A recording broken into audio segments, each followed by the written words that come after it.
One Life to Live Storylines 1980–1989. One Life to Live is an American soap opera that was broadcast from 1968 to 2013 on the ABC network from 1968 to 2012. The series starts with One Life to Live Storylines 1968–1979. The plot continues in One Life to Live Storylines 1980–1989. The plot in the next decade is outlined in One Life to Live Storylines 1990–1999, and the story concludes in One Life to Live Storylines 2000–2013, 1980–1983. The early 1980s were a time of big changes for One Life to Live. The Woloch sisters were the spotlight characters of the show as the new decade began. The major storyline on Oltel in 1979 was Vicky's trial for the murder of Marco Dane Gerald Anthony. But Anthony was so popular with fans that he quickly returned. A quick rewrite revealed Marco's heretofore unknown twin brother Mario was killed instead. Marco impersonated him for several years. Karen discovered Marco's secret, but realized he was genuinely trying to rehabilitate, so she didn't expose him. Meanwhile, Jenny was treated badly by her husband Brad, who then manipulated her into taking him back over and over again. Brad also raped Karen. Jenny was in a high-risk pregnancy at the time, and the news of the rape sent her into early labor. When the baby died in the nursery, Karen forced Marco to switch the child with fellow hooker Katrina Carr's child. Jenny finally left Brad for good and married Dr. Peter Jansen, who was later killed in a car accident. It would be several years before she found out the truth about her baby and, in a heartbreaking sequence, gave her daughter back to Katrina. Joe Riley succumbed to a brain tumor and died in the fall of 1979, only weeks before Vicky delivered their second son, whom she named Joseph in his memory. Vicky buried herself in work as publisher of the Banner, and in looking after Tina, who was perpetually involved with one bad news boyfriend after another. Although she deliberately avoided a new relationship, she attracted two prospective love interests. One was Ted Clayton, Tina's father, actually stepfather, though she didn't know it at the time, who was more interested in Vicky's wealth than her. The other was Clint Buchanan, Clint Ritchie, who took over Joe's position as chief editor of the Fanview Banner. Vicky and Clint clashed both professionally and personally. Clint was a no-nonsense cowboy who initially saw Vicky as a pampered prima donna. Eventually, though, true love won out, and, despite numerous schemes by Ted, Vicky and Clint were married. Ted was finally gunned down, prompting a devastated Tina to leave Fanview for a while. Quickly following Clint to Fanview were his brother Bo Buchanan, Robert S. Woods, and father Asa Buchanan, Phil Carey. Asa was a Texas oil baron millionaire who had a love-hate relationship with his sons and practically everyone he knew. The Buchanan clan was an obvious attempt to imitate the then wildly popular primetime soap Dallas, but the Buchanans proved to be such big hits that they soon dominated the entire show. Most of the Woloch and Lord family members who anchored Oltel since its inception were written out, or in the case of Vicky, married into the Buchanan family. Ironically, the Buchanan family has remained a popular fixture on the daytime soap to this day, outlasting their inspirations on Dallas by more than a decade. Asa was as much a scoundrel as J.R. Ewing in his business dealings, but he was also an irrepressible ladies' man. Almost immediately after arriving in Fanview, Asa wooed Brad Vernon's sister Samantha, who was decades younger than he was. What no one knew was that Asa's first wife, Olympia, mother of Clint and Bo, was still alive, still legally Asa's wife, and being held prisoner by him. Throughout the 1980s, Asa took one young bride after another, including Delilah Ralston, Becky Lee Abbott, Pamela Stewart, and Gabrielle Medina. He also locked horns with his sons, particularly Beau, who had his own romantic interest in both Delilah and Becky Lee. The role of Dorian was recast with Robin Strasser, who arguably became the definitive portrait of the character. While continuing to be a thorn in Vicky's side, she briefly romanced Clint when he and Vicky were on the outs. Her character was fleshed out a little more. She married Herb Callison, the district attorney who prosecuted Vicky for murder. Although she expected to be able to control him, Herb proved to be more than a match for her, and their marriage was a tempestuous affair, although surprisingly long-lasting for two soap opera characters. Also complicating Dorian's life was the abrupt arrival of Cassie Howard, the illegitimate daughter whom Dorian had given up years earlier. Dorian at first resisted becoming a mother to Cassie, but eventually she accepted the girl into her home. Karen's housewife hooker storyline was rehashed in 1981 by having Karen go undercover, posing as a prostitute while investigating the murder of her cousin Vinnie Woloch. Much like every soap in the early 1980s, Oltel aped the wild success of General Hospital's Luke and Laura story by having Karen and Marco framed for murder and having to go on the run from the mob. The reality-based tales took a turn towards the absurd in the early 1980s, as Karen and Larry had control chips implanted in their brains by the evil Dr. Ivan Kipling Jack Betts, and Larry had to save Karen from Kipling's jungle hideaway.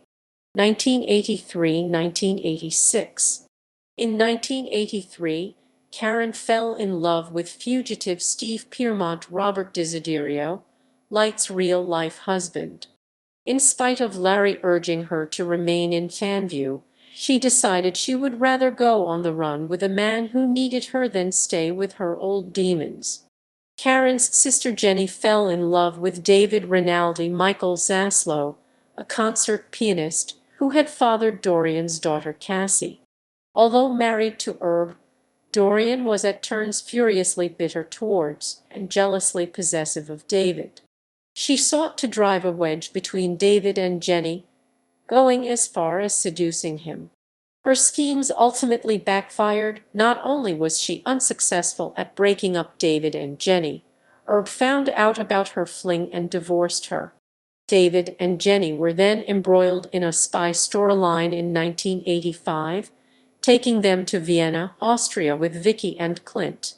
Jenny and David remained in Vienna. Thanksgiving 1983, Asa held a lavish costume ball in honor of his young wife Samantha. During the festivities, Olympia escaped captivity, revealed to Beau that she was still alive, and that Asa wasn't really his father. The last bit turned out not to be true. Olympia tried coaxing Beau into shooting Asa. He couldn't pull the trigger. When Olympia herself tried to kill her husband, Samantha lunged to save Asa and knocked Olympia and herself out a window. Only Samantha survived the fall. When she was informed that Asa was a liar and a bigamist, she dumped him then and there. Perhaps the most spectacular part of this storyline was its length. While it was all supposed to occur in the space of one night, it took up an entire month's worth of episodes, with 5-hour-long episodes being aired for 4 whole weeks. These episodes took up approximately 20 hours of airtime and were all dedicated to the events of one single evening. Asa and Beau promptly went on fighting mainly over women. Beau fell in love with Delilah Ralston, but Asa deliberately led them both to believe that they were half-siblings. Beau had been told by Olympia that his real father had been Yancey Ralston, Delilah's father. Asa let them know that they weren't actually related only after he married Delilah.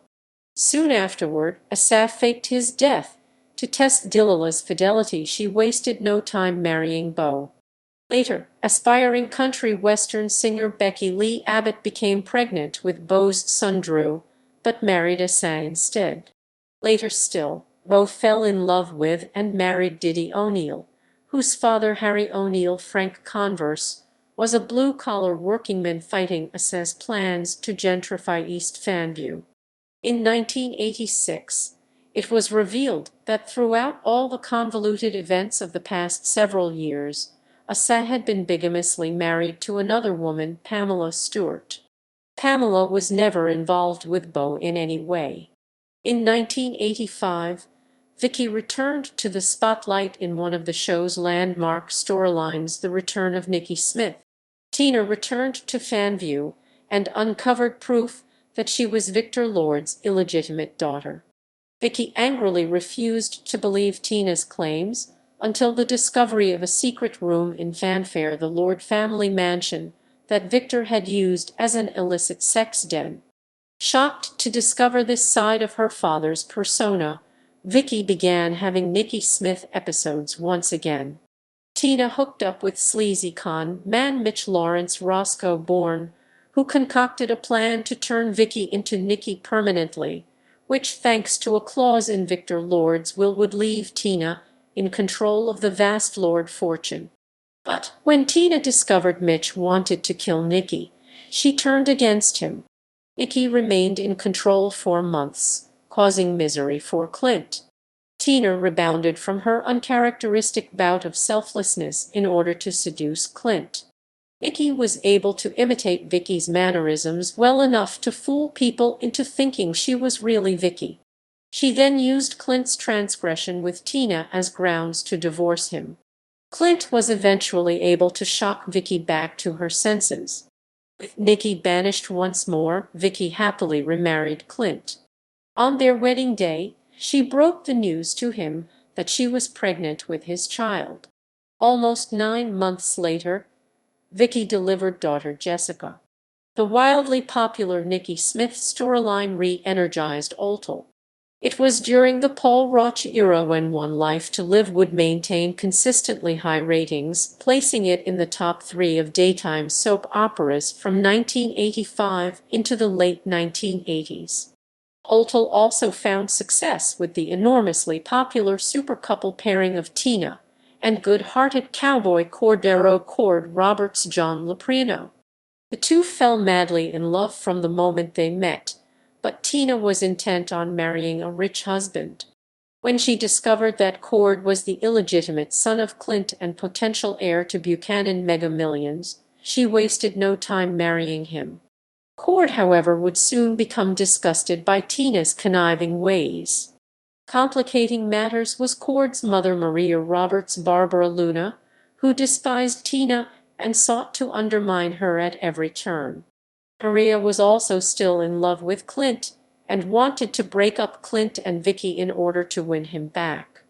Maria even went as far as tracking down the late Joe's heretofore unknown long-lost twin brother Tom Dennison, like Joe, played by Lee Patterson, and bringing him to Fanview in hopes that Vicky would leave Clint for him. Mitch Lawrence also returned to town to menace both Tina and Vicky. In the guise of a fundamentalist minister, Mitch began leading a religious cult composed mainly of young women he seduced.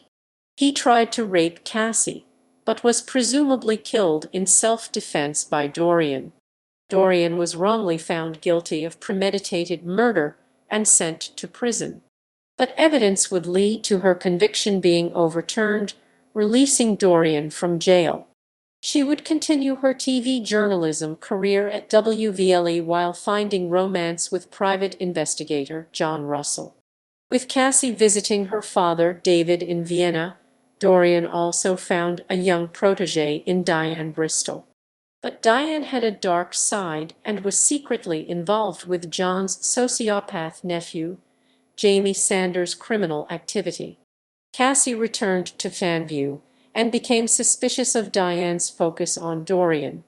John shared Cassie's concern, and the two paired up to uncover Diane's motives. Cassie soon found herself alongside Dorian in a dangerous confrontation with an unhinged and gun-toting Diane.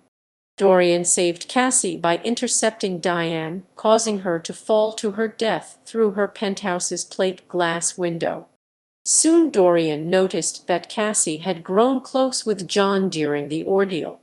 After confronting both of them, Cassie admitted to having feelings for him, leading Dorian to break up with John and to her falling out with her daughter. Dorian was soon offered the opportunity to become U.S. ambassador to the country of Mendora. After mending her rift with Cassie, Dorian would leave Fanview to begin work in her new role. 1987–1989. In the late 1980s, usually either Vicky and Clint or Tina and Cord were at the center of the major storylines. Vicky and Clint were the show's exemplary married couple. Their love was strong enough to weather any crisis, no matter how bizarre. Tina and Cord, on the other hand, broke up and reconciled, including marrying and divorcing at a head-spinning rate. Tina genuinely tried to change her selfish ways to please Cord, but her greedy nature always got the better of her. She would alienate Cord's affections time and again. Also at this time, storylines became extremely campy but were told in a way that viewers could understand, and they seemed to enjoy the change that was made as they became more and more bizarre, from the Maria Roberts saga to Vicky going to heaven, Eterna and the Crown Jewels to Mendora. Following the Nikki Smith saga, Allison Perkins, one of the late Mitch Lawrence's cult disciples, kidnapped Vicky's baby Jessica for a while. This was a plot point that would have major ramifications in later years.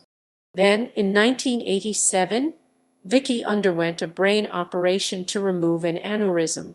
During the operation, Vicky had an out-of-body experience in which she visited heaven and was reunited with many deceased characters, such as Victor, Meredith, Eugenia, Tony, Irene, Samantha, Harry, and Vinny. Many past cast members came back, and Lee Patterson, who was appearing as new character Tom Dennison, even resurrected his original character, Joe Riley. Vicky returned to her body and woke up, though later storyline developments have made it clear that Vicky was only dreaming. A new major family, the wealthy and powerful Sanders clan, was created with three powerhouse soap veterans playing the older members of the family. Emmy-nominated Lois Kibbe, The Edge of Night as powerful matriarch Elizabeth Sanders, Peter Brown, Days of Our Lives, The Young and the Restless, Loving as her handsome son, Charles Sanders, ambassador to a fictional country named Mendora, and Louise Sorrell Santa Barbara, later Days of Our Lives, as his wife, Judith Sanders. A controversial element of their storyline had acerbic Elizabeth openly anti-Semitic towards Judith, even though she was quite powerful in her own right. While the family was given some entertaining storylines very similar to the Quatermains from General Hospital, both Brown and Sorrell became restless and left after only a year. Kibbe would remain on for another 2 years, only taken off of contract after Elizabeth was revealed to be the mastermind behind a plot to bring down the Buchanan family as part of revenge against both Asa and Cord. She would return infrequently over the next year until a summer storyline in 1989 had her in cahoots with grandson Jane to escape from prison, ultimately resulting in Cord and Tina being held captive by them. Oltel does time travel. The following year, 1988, Clint was blinded by a gunshot wound to the head. After a riding accident in the Arizona desert, he regained his sight, but found himself transported back in time to 1888 and the Old West town Buchanan City. While there, Clint met the look-alike ancestors of Asa, Cord, and Vicky, played by Kerry, Loprino, and Slezak respectively. Like Heaven, this storyline was intended to have a vague ending after its resolution. Clint would reappear in the present and not be able to determine if he was actually there or had an extended hallucination. Before the storyline was finished, though, the Writers Guild of America went on strike. Several scab writers rewrote the storyline so that Vicky also went back in time to rescue Clint, who was on the verge of marrying her ancestor Jenny Fletcher at the time. Thus, the time travel story was definitely established as a real event in the history of Oltel. As for Tina and Cord took an interest in scientist Kate Sanders Marcia Cross, so Tina fled to Argentina with bad boy Max Holden James de Paiva, even though she was pregnant by Cord at the time. After running afoul of drug dealers, Tina went over the Iguazu Falls in a raft and was presumed dead. Actress Andrea Evans had it written into her contract that she get 8 weeks off per year.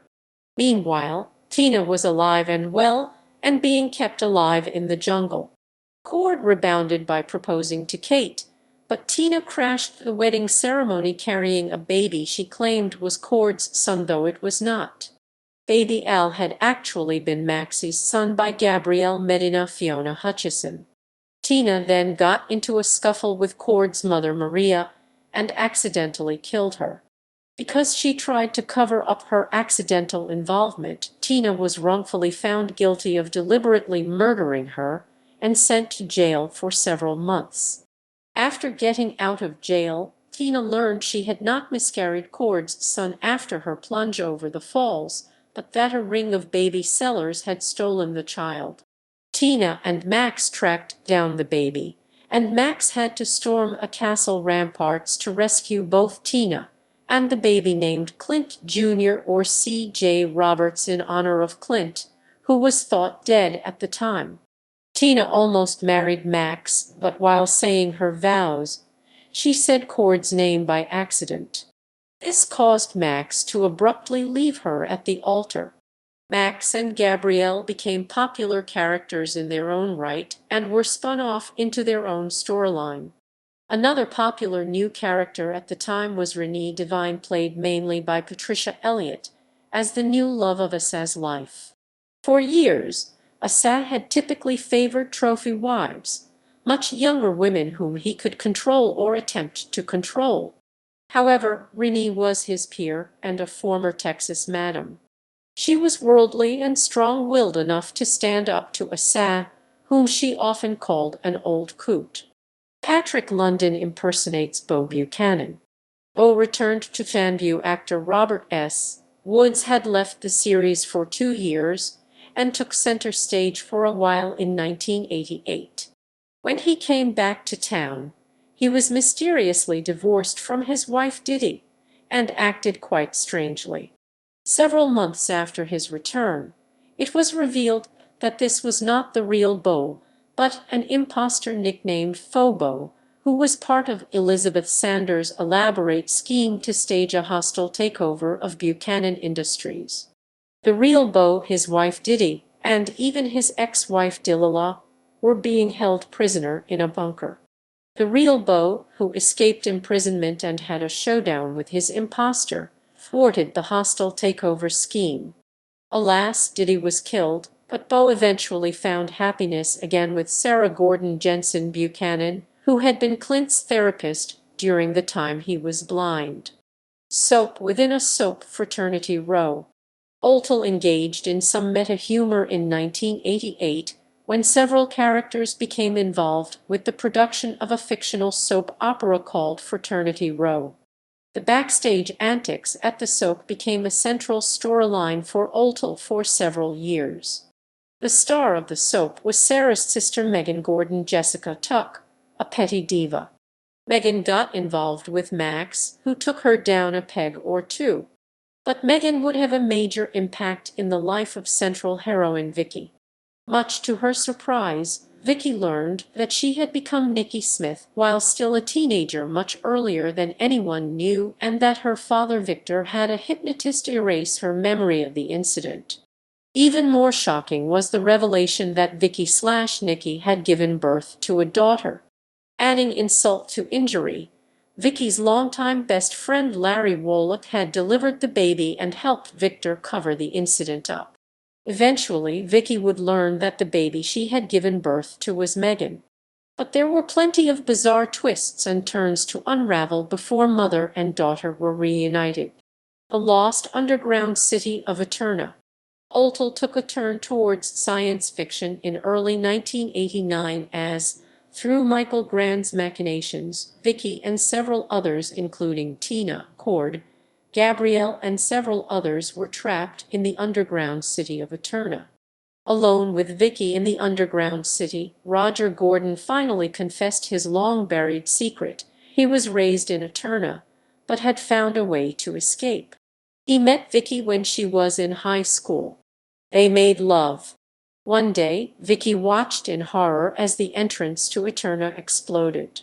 Believing that Roger was dead, she turned into Nikki Smith. Vicky/Nikki gave birth to his daughter, Megan. She had carried the baby as Nikki, then later turned back to Vicky during childbirth, but Victor had her hypnotized to forget the birth. He then paid Roger to take the baby and leave town. Vicky was amazed to learn that Megan, who had been her adversary, was actually her flesh and blood. While in Eterna, Vicky and Roger's old feelings for each other began to resurface. Led by Clint, the authorities located and rescued everyone trapped inside just before Eterna collapsed. Vicky enjoyed an uneasy reunion with her reluctant daughter, Megan. In time, Vicky and Megan mended their fences and came to respect. Megan became the center of attention on Oltel, and had several comical adventures with Marco Dane, who returned to the show after a 5-year absence. Austin terrorizes Fanview. Austin Buchanan, son of Assaz's brother, Pike, arrived in town and became obsessed with Sarah Gordon. He set out to steal her from Beau. Austin knew that Beau and Michael Grand were mortal enemies, so he rigged the brakes on Michael's car to fail. The accident killed Alicia and her baby, and injured Gabrielle instead. Audrey Ames Pyer Porter, also on the road that night, was hit by the car driven by Gabrielle, putting her in a wheelchair. Austin framed Beau for the car crash that killed Alicia and her baby and injured Gabrielle and Audrey. Austin eventually confessed to the crime, but wanted Sarah to make love to him. She tried to put him off. He became angry and brutally raped her. After the rape, Sarah shot Austin. To protect her, Cord and Asa buried Austin's body. However, the evil Buchanan cousin was not dead after all. He crawled out of his shallow grave and sought revenge on Sarah. Austin's reign of terror quickly came to an end. After taking Vicky and Megan hostage, Clint found them and shot Austin. Felled by Clint's bullet, Austin plunged out a high-rise window to his death. As the decade drew to a close, Oltel featured a rehash of the classic Karen/Jenny baby switch storyline. This time, Gabrielle, aided by Austin, switched Michael's and the late Alicia's baby, who died shortly after being born, with that of Brenda Grand's baby.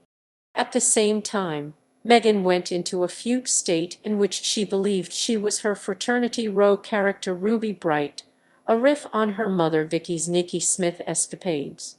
Both stories, however, were well received by critics and fans. A Fraternity Row stalker. Another infamous story saw the soap Fraternity Row being stalked from January to March 1989, as numerous past death scenes were recreated and used to kill the cast and crew. As producer Randy was killed by a falling chandelier, Beau was attacked, Audrey was nearly strangled. Beau soon discovered that anyone who seemed to put Mary Lynn Dennison down died. John Russell, Melinda Kramer, Mary Lynn, Sarah Gordon, and Beau himself all teamed up to catch the killer. Prime suspects were Casey, an autistic stagehand, and Neil, another stagehand with a deep love for Mary Lynn. The killer then tried to kill off Sarah again by pushing a stone gargoyle from a church rooftop where they were filming location scenes. Beau rescued her, and while filming location scenes at Duke University, Sarah realized Neil was indeed the killer, so Neil stopped Sarah from escaping and chloroformed her as she cried out for Beau. He then dragged her to the university clock tower, where he held Sarah captive. Mary Lynn, Wade, and Beau located Neil and Sarah and burst into the tower to rescue Sarah.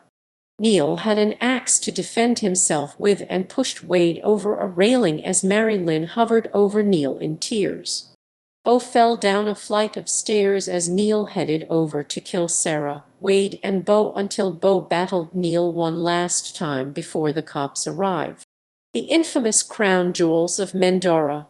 Tina Lord Roberts set out to pursue the lost crown jewels of Mendora for Michael Grand throughout the summer despite her family's dismay.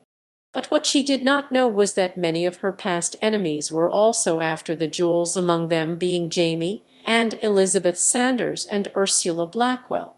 To escape prison, Ursula set off a bomb that allowed numerous convicts to escape, and they fled to the rundown seaside arena in Atlantic City where Tina and Cord were captured and held prisoner. They were forced into doing many wacky things, including Cord wrestling the Titan in a wrestling ring and Tina and Ursula wrestling. Then Tina was put on a murder trial in the ring for killing Ursula's father Cornelius, who fell out of a lighthouse window trying to save Tina in 1988. After the trial, in which Tina escaped death row, Jamie and Elizabeth planned to flee the arena on a helicopter and leave Tina and Cord to die when the arena blew up. But Titan and Ursula dragged Tina and Cord away from their cells and strapped Tina to Ursula's homemade electric chair, where Ursula fried Tina. However, the cops invade the arena and the convicts are captured and Cord is reunited with an alive and well Tina. Ratings: 1979-1980 season HH ratings. 1. General Hospital 9. 9. 2. All My Children 9. 2. 3. The Young and the Restless 8. 8. 4. One Life to Live 8. 7. 5. Guiding Light 8. 3. 6. As the World Turns 7. 9. 7. Search for Tomorrow 7. 6. 8. Another World 7. 1. 9. Ryan's Hope 7. 0. 10. Days of Our Lives 6. 6. 11. The Doctor's 6. 1. 12. The Edge of Night 5. 3. 13. Love of Life 3. 5. 14. Texas Debut. 1981-1982 season HH ratings. 1. General Hospital 11. 2. 2. All My Children 9. 4. 3. One Life to Live 9. 3. 4. Guiding Light 8. 0. 5. The Young and the Restless 7. 4. 1982-1983 season. 1. General Hospital 9. 8. 2. All My Children 9. 4. 3.